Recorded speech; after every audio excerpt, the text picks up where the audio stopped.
Hi friends, welcome to today's session wherein we are going to be discussing about the project manager salary trends. We will also be having a discussion on the different skills required for a project manager, the job description document, the kind of a resume project manager should have, and personality traits of project manager. My name is Yogesh. We'll start with our understanding of who's a project manager. Project manager is a person who's aware how to handle a project, and at the same time he is also aware on what are the different constraints in a project what he has to handle. He also has a good experience in dealing with people, dealing with team, managing the team. So we can say that the project managers are the main catalyst of a project, and they are responsible for driving in projects through various phases. Now, when you go through various phases, you will encounter many constraints. You will encounter many challenges. So he is the one who has a good idea on all the phases, such as initiating, planning, executing, monitoring, controlling, and closing phases. So project manager is exposed to the project environment. He works with the team, works with the sponsors, works with customers and various stakeholders, understanding what are their need, requirement, and expectations, captures them and prepares a project management plan. And throughout, we follow that project management plan and ensure what is planned and approved gets delivered. So basically, when I talk about on key items what project manager deals with, these are scope, time, and cost, followed by three other constraints, which is quality, risk, and resources. These are the main areas wherein project manager focuses. So we can say that the project manager also shoulders the responsibility of entire project scope, team management, risk estimations, handling risk responses throughout the project. It's an authoritative role which has an authority to ensure the project purpose and objectives that we are setting up in the beginning of the project. Moving forward, there has been a lot of questions coming in on different salary trends what the project managers can get. And there's a very interesting statistics what we have, which gives us an idea in terms of number of jobs in different locations. Starting up with New York, number of jobs is to the tune of 1166, San Francisco 471, Chicago 613, Washington 566, Boston 450, and the list goes on. Let us talk about of a salary which is starting up from $65,000. So if you look at this kind of a salary, there are about 32.71% of jobs in the market. Similarly, when I look at a second salary bracket, which is around $80,000, you have almost about 26.25% of the salary percentage in this. Then comes up $90,000. So the opening isn't of the percentage, it's going to be about 19.94. Then comes up $100,000, you have 13.43% of job openings. Similarly, when I talk about on the $110,000, the openings are in the tune of 7.65%. Of course, when you see a higher salary bracket, that would also mean good experience. If I want to compare the salary from India perspective and salary from US perspective, so we thought of coming out with an average salary to give us an idea. An average salary in a US of a person who is a project manager, and needless to say, I'm expecting the person to be PMP certified. Average salary in US is about $72,000. If I compare the same salary in Indian context, this could be somewhere about 11,90,505, which is about 11.9 lakhs.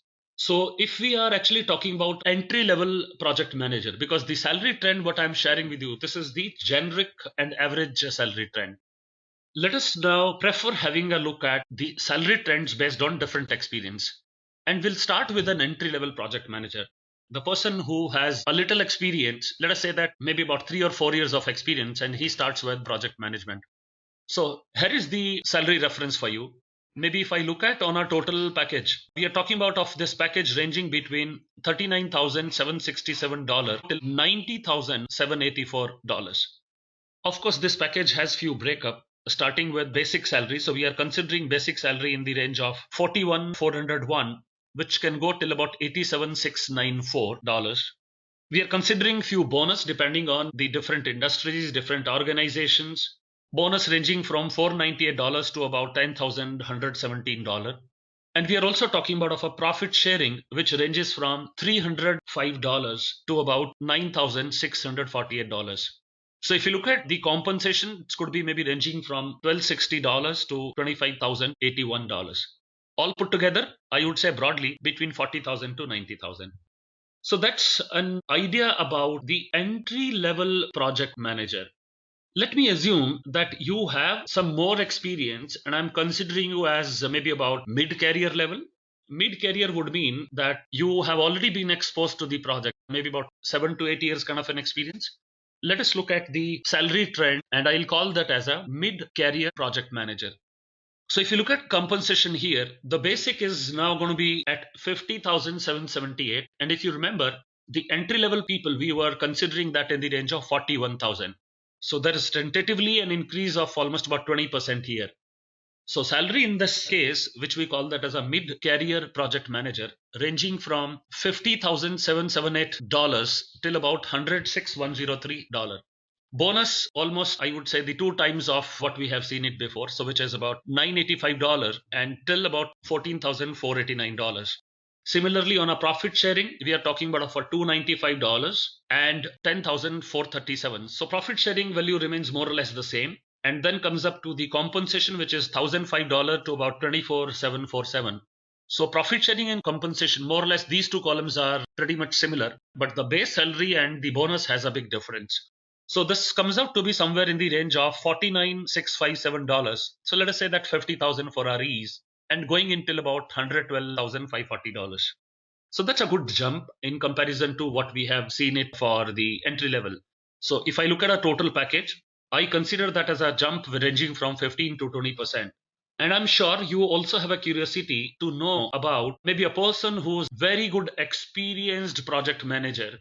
And let us say that his experience is ranging between about 12 years to about 15 or 18 years. And if I consider that as maybe one of the third category of looking at salary trends, that sounds even more exciting. So I'm considering now an experienced project manager with the experience ranging from 12 years to 15 years.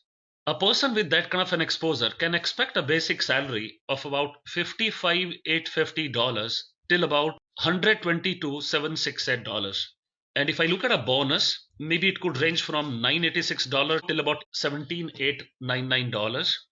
Profit sharing would not be as high as it used to be in the previous two stages. So it's going to be maybe ranging from 0 till about $14,737. And when we look at a compensation, this would be in the range of $1,008 till about $25,584. So on the whole, if I try to add up all the components, I realize a person with about 12 to 15 years of project experience, and of course, I will also add up a word called as a certification, maybe from PMI. So this person can actually expect a salary ranging from $54 to $31 till about $138.31. So that's the kind of a salary which you can expect from maybe an experienced project manager. Now, what happens in a lot of cases is that there are people who get into the project maybe at a later date, but at the same time, they also have a huge exposure. So what I'm referring here is, I'm referring about one more category. So far, what I have discussed with you on a category, number one as entry-level project manager, number two as mid-career project manager, third category as experienced project manager, and now I'm talking about of a fourth category, which talks about maybe a late career project manager. The person who would have got into the project management a little late, but he also carries a great experience.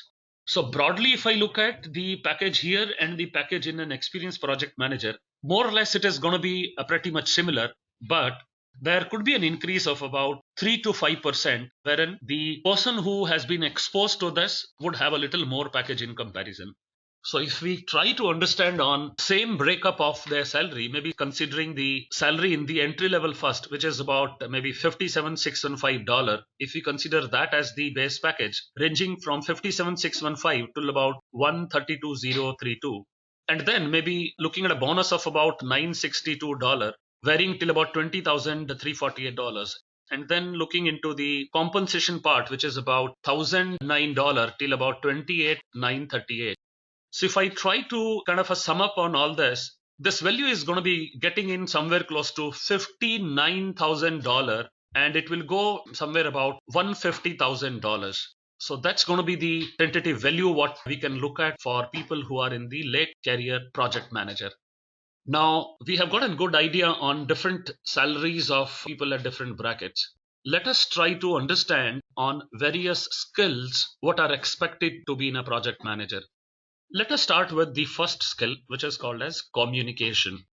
Project involves many stakeholders, which could be at the same level as project manager, which could be people below the level of project manager, which could be above the level of project manager. So dealing with the people at different authority levels, at different hierarchy levels would need a communication, and communication would differ from person to person depending on their seniority, depending on kind of engagement we have with them. So in nutshell, if I have to look at 90% of a project manager time goes in the communication and integration. So when I refer to this 90%, there is one more interesting statistics which says when two people communicate with each other, 55% of the message gets communicated through body language, 38% gets communicated through voice, pitch, tone, and about 7% which gets communicated through text. I hope you understand the statistics. Indirectly, I meant when you are communicating, the face-to-face communication carries the most effectiveness, followed by the other various means of doing the communication. The person who is communicating must understand that the message what he is trying to communicate is encoded in the language which can be best understood by everybody, and he has to also ensure that there is an acknowledgement coming in of the message which will ensure there is a interactive communication going on between the two. Then comes up leadership. Leadership skills are pretty much important, which talks about of motivating team, elevating them, boosting their energy, boosting their efforts, making sure the team grows up from current level to the next level. And leadership also talks about of handling various situations and using different forms of leadership. Sometimes it is good to involve people to take the decisions. Sometimes there are situations wherein project manager will have to show a leadership role and he may also like to decide on his side. But I would prefer more you engage with people, better it is going to be. When people feel like involved in decision making, the commitment from people is pretty high. So when I talk about a team management, this also refers on the similar lines, saying when the team comes in from different backgrounds, when you start working in your project, you may need to direct that team. Once they start working onto the job, there is a possibility of some conflict in between. If that's the situation, you should be working as a mentor or a coach to make sure they get the right guidance. When the team understands that ego clash won't take them to a longer way, attitude clash will not work out, and when they start understanding that complementing is the best thing and competing may not work, if they come to that situation, the leader must support that kind of team. And going forward, you can actually start delegating more items to them. So my role, which started from a directing, would move in from a mentor as a coach to supporting to delegating, and maybe once project comes to an end, my role will go towards more of thanking, acknowledging, appreciating the efforts made by the team. Coming to the negotiation power, negotiation is like pretty important, which could be with various stakeholders. Negotiation could be from functional managers, which project manager has to have. It could be with team, it could be with vendors, it could be with various stakeholders. This does not always mean the money as the negotiation. There could be many other things which could be talking about of our contract terms, early joining of resources, payment terms. So there are many aspects. Money happens to be one of them among all. Then comes a personal organization. So when a project manager demonstrates that he is organized, he generates a lot of signals, and we agreed that 55% is the body language, 38% is voice with tone. So if you practice what you preach, that makes the kind of an impression pretty good on the team members. They would understand that you have structured everything, you are following it, you are using time as means, you are very punctual, you are delivering the things, and at the same time, they get a very clear-cut message that you follow the timings. So that's something to make sure we are organized in our personal space as well, office space as well. Then comes up the last line item here, which is on the risk management. Risk management talks about of identifying what the risks are. The risk can be a positive or risk can be a negative. A positive risk is called as an opportunity and a negative risk is called as a threat. So when we talk about of handling the risk, we should pay good importance to both threats as well as opportunities. And the key guideline for managing the risk is very simple. It is hovering around two words called as probability and impact. If it is a negative risk, I must try reducing either probability or impact or both. I'll give you an example. When you buy an insurance, let us say that you have bought an insurance for maybe your car. So what is the purpose you are buying an insurance? The purpose is you want to have the impact reduced onto you in case the vehicle meets an accident. So the cost of repairs will be transferred to an insurance company. So what are you handling, probability or impact? Yes, you are handling impact. Similarly, let us talk about of the positive risk, that means an opportunity. If your organization wants to open up in a different country and you realize that especially opening up in a different country would be a challenging task, and you thought of working into a franchisee model or a partnership model with another company who has a base in the country where you wanted to start with. So in such scenario, you are actually trying to leverage on the other company's presence in that country, and you don't mind sharing portion of your margins with them. So when we are talking about of a positive risk, I will again relate my answer in two words, which is probability and impact. And I'll say, if it is a positive risk, if it is an opportunity, always try to look at increasing the probability or the impact or both. That will make sure that we are handling the risks very well. So that's a key understanding on handling the risks. And I expect these are very important skills a project manager should have. We are getting more questions, and the questions which is pretty common is a question saying, what are the job description or the roles of a project manager? Now, this will vary depending on what kind of an organization I am in, how much of the experience I have. So let us look at the various roles, what is expected from the project manager. To start with, project manager is the person who coordinates the internal resources and who is also coordinating the stakeholders. Then, as we said, he has to ensure that the project follows the scope, time, and cost. So we can say that he is ensuring that there is a timely completion of the project and within the scope and within the budget. That means we have very clearly mentioned that handling the three constraints, which is scope, time, and cost, is actually going to be the key role any organization would expect from the project manager. Of course, there are some add-on responsibilities as well. But if I have to choose just three out of the big list, scope, time, cost, handling would be the one. Then comes up the defining up the project scope and objectives. That means very clearly noting down what are the different requirements. Then talking about on how do you prepare a project management plan? How do you ensure compliance to the project management plan? Ensure that you do regular project performance tracking using various tools, systems. And if at all there are any challenges, you are open to escalate and report to the management as required.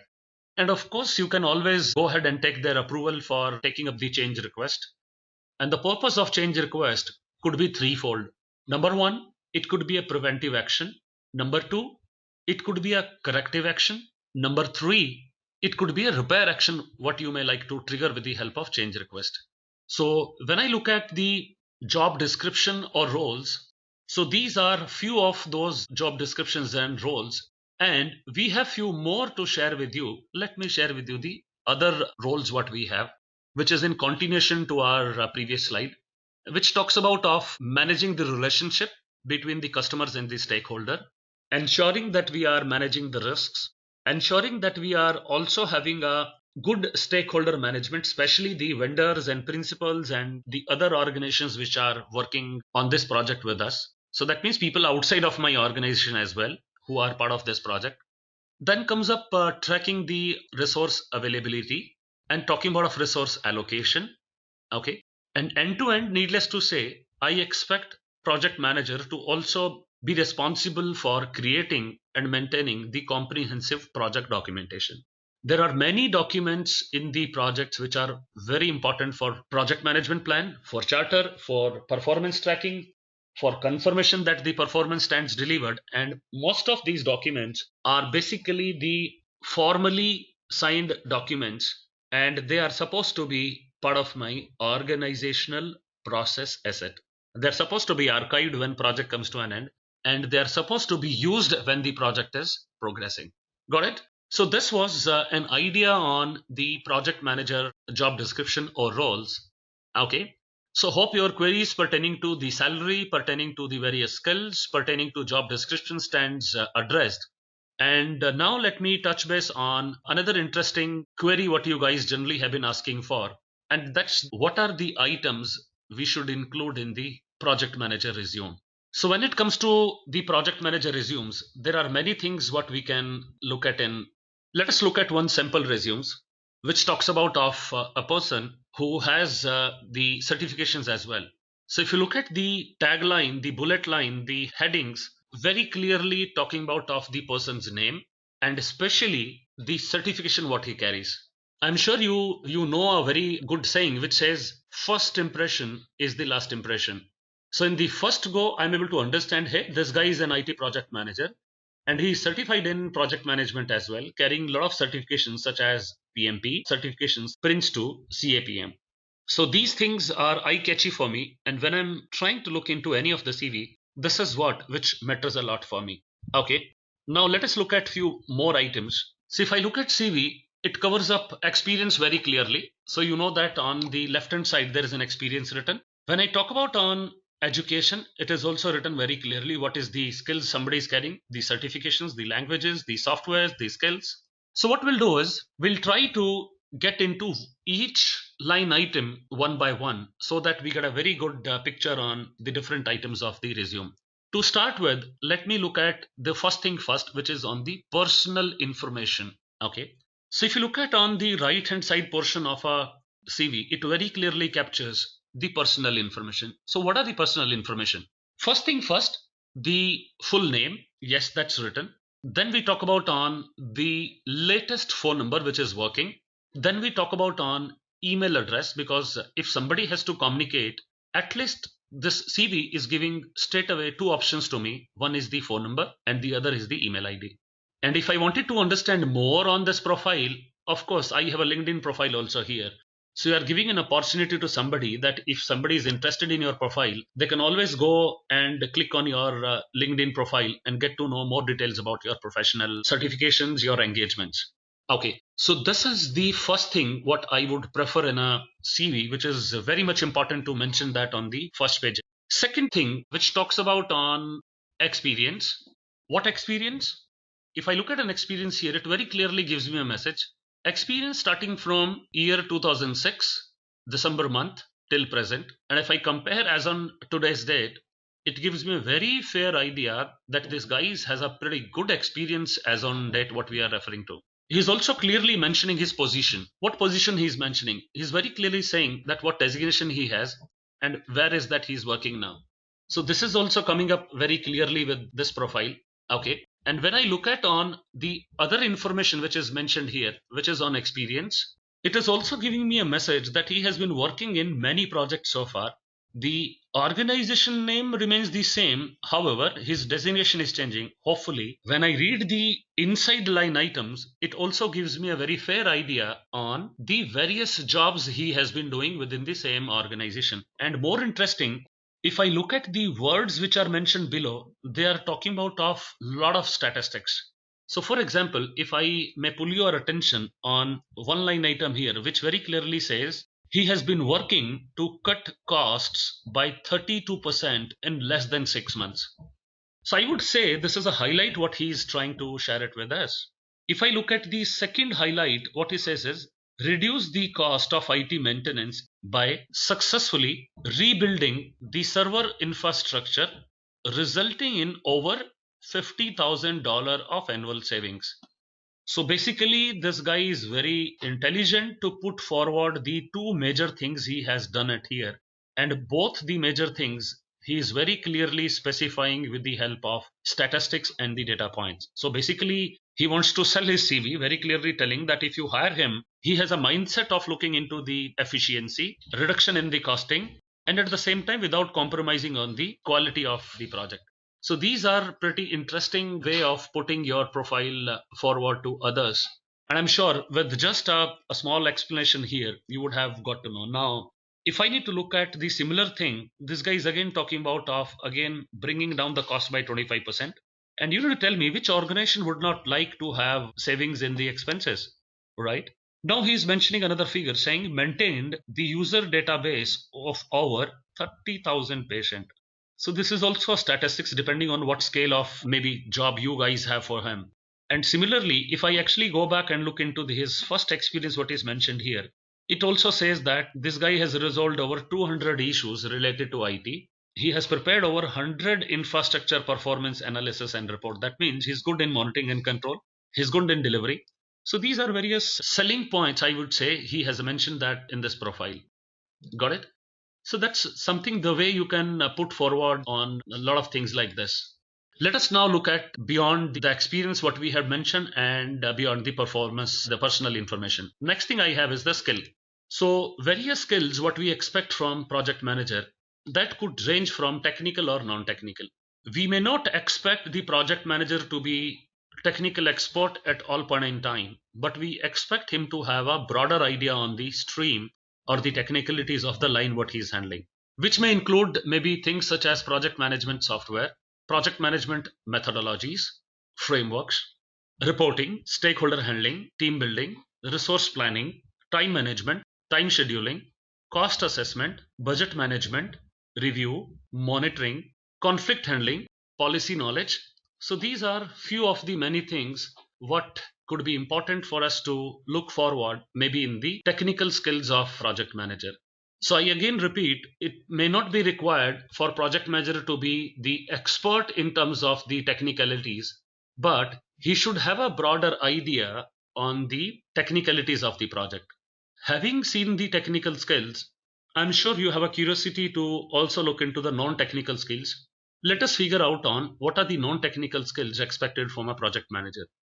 Few of these skills we would have already discussed in one of the slides when we mentioned on the skills of a project manager. Let us understand what are the skills expected from your profile. So if I look at the skills here and look at some of those skills mentioned in the CV on my left hand side, you may like to mention some key skills from here, such as leadership, such as relationship building, such as collaboration with various team members, problem solving, critical thinking, active listening, negotiation, information gathering. So these are some of the non-technical skills we expect from the project manager. And let us also have a look on the CV now, which talks about on the various educations and the certifications somebody has. So if I look at on an education, it talks about of maybe first to start with, it's the software, which mentions skills such as Microsoft Project, Microsoft Excel, Skype, Trello, Evernote, Jira. So these are various softwares which will help in enhancing the communication with various stakeholders. And nowadays, not knowing any of these, people would not be comfortable in recruiting you. So these are certain things which you should know. Of course, you may not be an expert in each one of those areas, but at least in some of those skills, you will be an expert. In some of those areas, you will have a moderate knowledge, but good to have some knowledge on each of those areas. Okay. Now look at the education, which is also very much clearly visible in the CV itself. So if we refer this sample resume, it very clearly says Master of Computer Science, Bachelor of Computer Science. So qualification is very clearly seen. So we get to know that what kind of educational background this person has. If at all you have certain certifications which is highlighting those education, do mention those certifications as well. So what are those certifications I'm referring? I'm referring to certifications such as PMP certifications, such as Certified Scrum Master CAM, such as PMI ACP, which is Agile Certified Practitioner, such as Six Sigma, PPM, PMIT. So there are a lot of certifications and they should be prominent very clearly. So when you are able to put forward those certifications, people can understand on what you want to communicate, and maybe pictures can say many things about the person on a profile. And when we look at on similar things from different people, it will be good for us to do a comparison, understand what kind of knowledge somebody would carry. And certifications generally comes in with respect to the knowledge you carry. And when you are having a certification, that means you are proving this to the world that you have written those exams to achieve those level of certifications. And I'm sure you know that most of these certifications are globally renowned. And once you get that certificate and you are continuing your journey to learn more, it creates a pretty good comfort from a project manager perspective to handle different arenas. And of course, when I'm referring the CV, it creates a very good impression in terms of somebody who would like to look at my profile or a CV. So this was all about on the certifications, and if at all I'm going to be summing that up and asking another question to you saying, finally, what are the personality traits of a project manager? Starts from sociability, goal oriented, you should be proactive, you should be open to inspect and adapt, and you should be able to train yourself, you should be confident, you should be committed to take up the tasks, you should be predictable as well at the same time. So these are some of those few traits which we expect that the project manager has in the personalities what he is carrying. And there is an immense need of people who are having those skills and certifications. And there are many organizations which are consistently hiring people having those kind of a skill set. Example of this is maybe Intel, Amazon, Philips, CGI, Facebook, Microsoft, IBM, and list is going to be pretty big. So this gives us an idea of maybe kind of the certification we should have, the qualification we can have, and how we can present it to others, and how should my CV reflect each of those line items when we talk about of the skill set required for a project manager. So with this, we are coming to the end of our session. Thank you so very much.